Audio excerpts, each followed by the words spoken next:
Hello everyone, I am Amit Singh, maths faculty.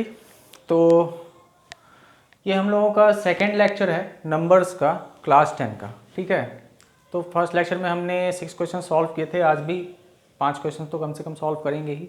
ठीक है, तो देखिए हमारे पास सबसे पहला क्वेश्चन क्या है। हमारे पास सबसे पहला क्वेश्चन है find the value of this. इसका वैल्यू क्या होगा, जो वैल्यू आएगा वो हमें बताना है। तो अब देखिए यहाँ पे हम लोग क्या कर सकते हैं, यहाँ पे तो इन दोनों में तो √2 कॉमन है, इन दोनों में √2 कॉमन है, बस उतना कॉमन लेंगे और उसमें कुछ नहीं कर सकते उसके साथ। बाकी यहाँ पे क्या है, हमें यहाँ पे स्क्वायर रूट निकालना है 2 + √3 का। तो ऐसे नंबर्स का स्क्वायर रूट हम कब निकाल पाते हैं, जब वो समथिंग प्लस 2 इंटू समथिंग के फॉर्म में हो। मैंने क्या बोला, यहाँ पर कुछ भी हो, यहाँ पर रूट के बाहर 2 लगा होना चाहिए, तो हम उसका स्क्वायर रूट निकाल सकते हैं, नहीं तो नहीं निकलेगा। तो यहाँ पर हम 2 ले आएंगे और इसमें से √2 कॉमन लेंगे। तो सबसे पहले न्यूमरेटर में हमने √2 कॉमन लिया, तो ये हो जाएगा 2√2 और ब्रैकेट में बच जाएगा 1 + √3। √2 कॉमन लेने के बाद इतना बचा। डिनोमिनेटर में हम क्या करेंगे, यहाँ पे 2 लाने के लिए हम न्यूमरेटर और डिनोमिनेटर दोनों को √2 से मल्टीप्लाई कर देंगे, मतलब 2 से मल्टीप्लाई कर देंगे। न्यूमरेटर और डिनोमिनेटर दोनों को 2 से मल्टीप्लाई कर देंगे, तो ये कितना हो जाएगा 3 स्क्वायर रूट ऑफ। न्यूमरेटर को 2 से मल्टीप्लाई करेंगे तो ये हो जाएगा 2 × 2 = 4 + 2√3, 4 + 2√3। और डिनोमिनेटर में कितना आएगा, डिनोमिनेटर में बच जाएगा हमारा √2। 2 से ऊपर नीचे मल्टीप्लाई किए तो एक 2 से तो मल्टीप्लाई हो गया, दूसरा 2 जो नीचे बचा उसे हम रूट से, मतलब कि वो कितना हो जाएगा √2, उसे हमने अलग लिख लिया। अब यहाँ पे क्या है, ये √2 और ये √2 तो मल्टीप्लाई होके कितना हो जाएगा, 2 हो जाएगा। तो इक्वल टू होगा 2 इंटू वो कितना हो जाएगा, ये √2 और ये √2 मल्टीप्लाई होके हो जाएगा 2 मल्टीप्लाई 1 + √3, तो इतना आ रहा है। अच्छा, नीचे में क्या है 3। अब इसे हम क्या करेंगे, इस 4 को, अच्छा यहाँ क्या क्या है, 2 × √3, 2 × √3 है, इंटू कितना हम लिख सकते हैं √1, ऐसा लिख सकते हैं ना। 2 × √3 × √1 लिख सकते हैं, कोई दिक्कत तो नहीं है। अच्छा, अब यहाँ पे कितना है 4 है, तो इस 4 को हम ऐसे ब्रेक करेंगे ताकि ऐड करें तो 4 आ जाए और मल्टीप्लाई करें तो ये आ जाए, ये वाला। ठीक है, मतलब कि इन दोनों का प्रोडक्ट। फिर से बता दे रहा हूं, 4 के साथ हम क्या करेंगे, 4 को हम ऐसे स्प्लिट करेंगे ताकि मल्टीप्लाई करें तो ऐसा कुछ आ जाए और ऐड करें तो 4 आ जाए। अब देखिए कैसे करते हैं। ठीक है, तो इसे हम लिखेंगे स्क्वायर रूट ऑफ 4 की जगह लिख देंगे हम 3 + 1। 4 को हम लिख सकते हैं 3 + 1 प्लस 2 इंटू यहाँ कितना कितना है, 3 और 1 है। क्यों लिखा हमने, क्योंकि हमने √3 और √1 वहाँ देख लिया था, इसलिए हमने 3 + 1 लिख दिया। अच्छा, इतना लिख लेंगे। अब इसके बाद नेक्स्ट स्टेप में क्या होगा, 3 को क्या लिख सकते हैं, 3 को लिख सकते हैं √3 का स्क्वायर, और 1 को क्या लिख सकते हैं √1 का स्क्वायर।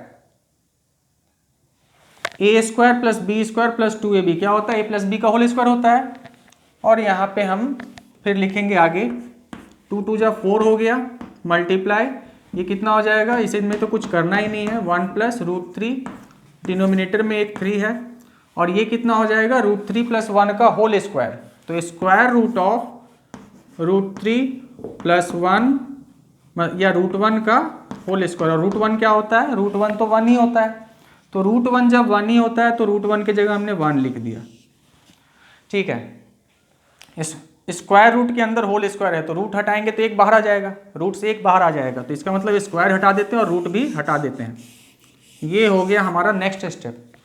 यहाँ भी √3 + 1, यहाँ भी √3 + 1, ये दोनों हो गया कैंसिल, बचा कितना 4/3। तो ये हो गया हमारा फाइनल आंसर। ओके, आगे बढ़ते हैं।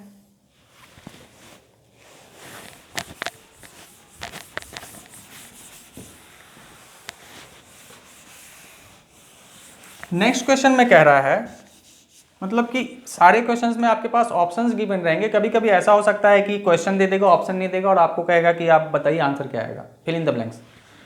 Express this in the form of p/q। इसे हमें p/q फॉर्म में एक्सप्रेस करना है, 1.224।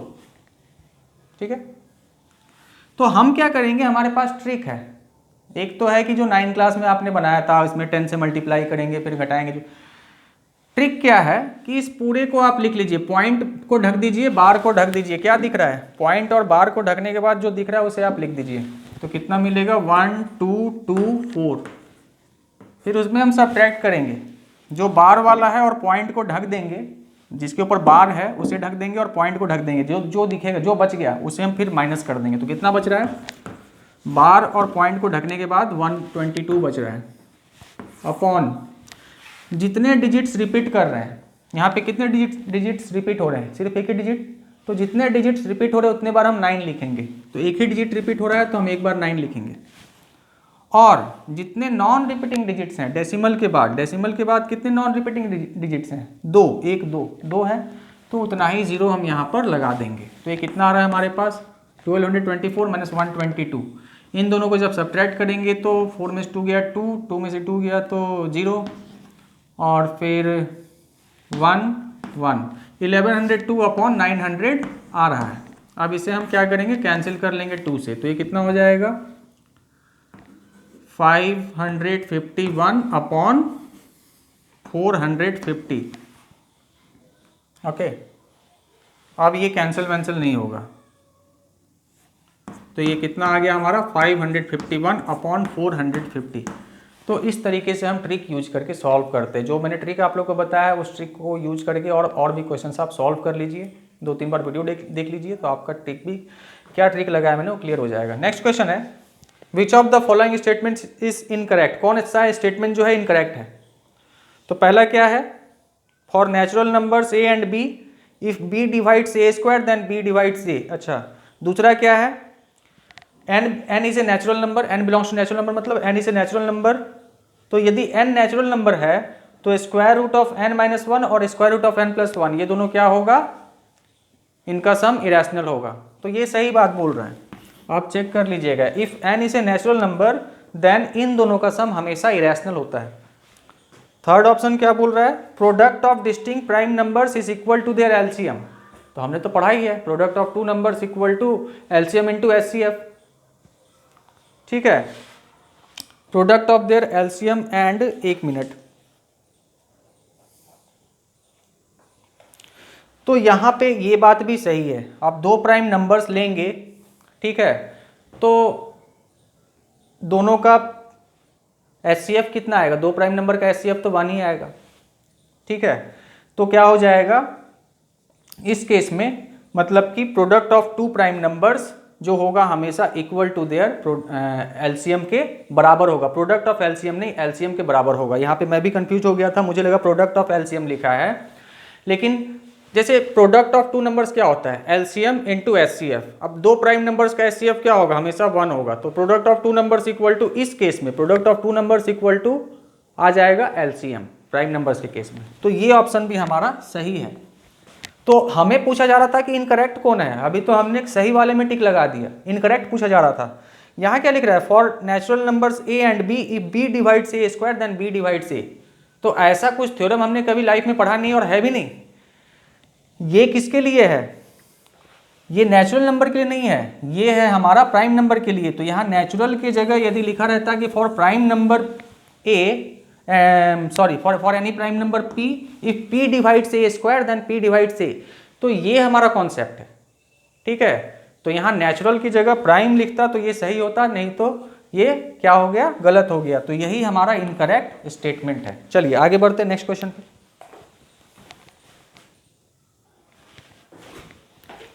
ओके, तो हमारे पास दो क्वेश्चंस और आ गए हैं। नेक्स्ट टू क्वेश्चंस क्या है? पहला क्वेश्चन है question number 10, fundamental theorem of arithmetic says that if p is a prime number and p divides a square and a is positive then, तो क्या होगा? इस क्वेश्चन को ठीक से देखिए, क्या आंसर होगा बताइए।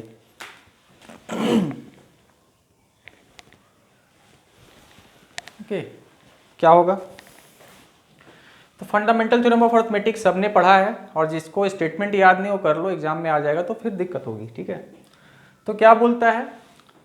If p is a prime number and p divides a square, तो वो क्या कहता है? p a को भी डिवाइड करेगा। मतलब ए जो है यदि ए स्क्वायर पी से डिवाइड हो रहा है, पी प्राइम नंबर है, तो ए भी पी से डिवाइड होगा। तो इसका मतलब क्या होगा, ए डिवाइड्स पी रॉन्ग है, ए स्क्वायर डिवाइड्स पी ये भी रॉन्ग है। यदि पी से ए स्क्वायर डिवाइड हो रहा है तो पी से ए भी डिवाइड होगा, मतलब पी डिवाइड से, ये हमारा करेक्ट ऑप्शन है। नेक्स्ट क्वेश्चन है, a boy multiplied 987 by a certain number and obtained इतना एज हिज आंसर।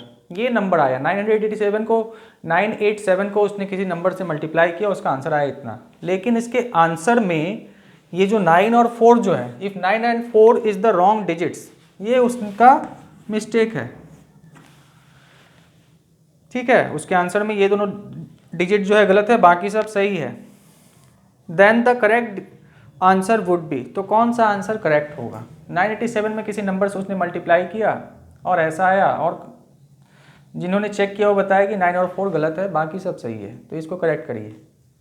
तो कैसे करेंगे, तो हम क्या करेंगे, 9 हमारे पास ऑप्शंस गिवन है, ठीक है, ऑप्शंस गिवन है तो हम कर पाएंगे। तो 987 का हम क्या करेंगे, प्राइम फैक्टराइजेशन कर लेंगे। ठीक है, तो 987 का प्राइम फैक्टराइजेशन जब आप करेंगे तो आएगा 3 × 7 × 47। ये करके आप देख लीजिएगा। ठीक है, 3 × 7 × 47 ये आएगा 987 का प्राइम फैक्टराइजेशन करने के बाद। अब जो जो ऑप्शंस गिवन है उन्हें अब वही नंबर होगा 987 से डिविजिबल जो इन तीनों से डिविजिबल हो, मतलब 3 से 7 से 47 से। तो सबको 3, 7 और 47 से आप डिवाइड करके देख लेंगे, जो आ गया वो सही है। लास्ट में तो नन ऑफ दीजिए, और थोड़ा आसान हो गया, 3 ही में करना है आपको ये सब काम।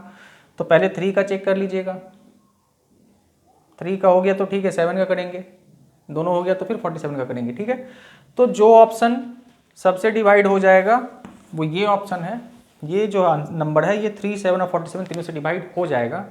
तो ये आपको करके देख लेना है, सिंपल चीज़ है। ठीक है, मिलते हैं फिर नेक्स्ट क्लास में।